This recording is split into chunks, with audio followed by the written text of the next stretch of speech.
አምና ተደምሮ ያገር ውስጥ የውጭ የርቀት በመንለው ስራ 4.9 ሚሊዮን ለሚሆኑ ዜጎች የስራ እድል ለመፍጠር ነበር ግብ ተጥሎ የነበረው።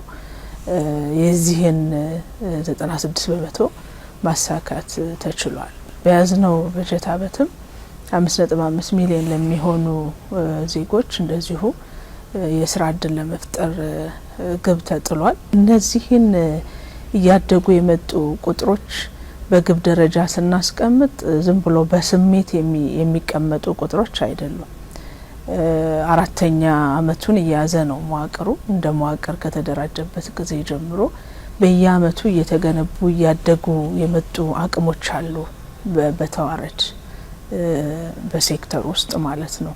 በአንድ በኩል የምንፈጥረው የስራ እድል ክህሎት መር መሆን አለበት። የማሰልጠን አቅማችን 800 ሺህ ከነበረበት ወደ 6 ሚሊዮን አድጓል። በአመት ባጫጭርና በመደበኛ ስልጠና 6 ሚሊዮን የሚሆኑ ዜጎችን እስከ ማሰልጠን መድረስ ተችሏል። የሰለጠኑ ዜጎች ወደ ስራ ሲገቡ መሰረታዊ የሚባል መነሻ እውቀት ይዘው ስለሚገቡ በተግባር ደግሞ በስራ ሂደት እያዳበሩት ስለሚሄዱ የሚፈጠሩ የስራ እድሎች ውጤታማነት እያደገ ይሄዳል። መንግስት ሪፎርሙን ተከትሎ ትርጉም ባለው ደረጃ ትልልቅ የፖሊሲ እርምጃዎችን ወስዷል። የግል ዘርፉን ለማጠናከር የግል ዘርፉን የብድር ድርሻ እስከ 79% አሳድጎታል። ይሄ ማለት የግል ዘርፉ በሚያገኘው ብድር አማካይነት አምራች የሆነ የስራ ዘርፍን እያስፋፋ ለብዙ ዜጎች የስራ እድል ይፈጥራል የሚል ታሳቢ ያለው፣ ነገር ግን ያበቃቀልና የስሪት መዋቅራዊ ችግሮች በአንድ ጀንበር የሚቃለሉ ስላይደሉ ይህንን የሚተካ ስራ መስራት ይጠይቃል።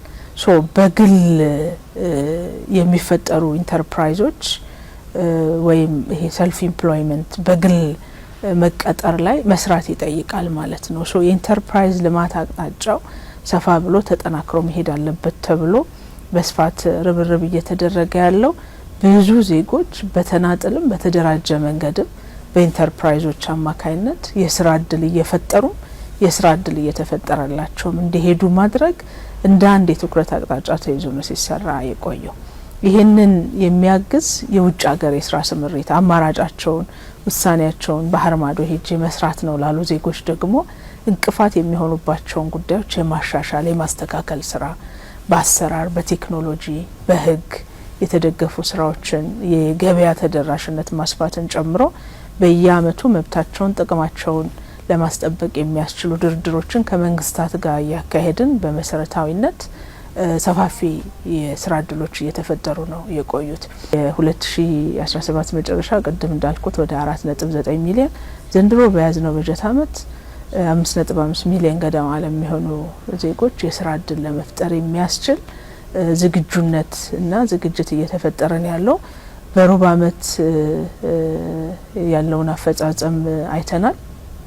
መጠናከር ያለባቸው ጉዳዮች አሉ። በጥሩ ሁኔታ የተፈጸሙ ጉዳዮች አሉ።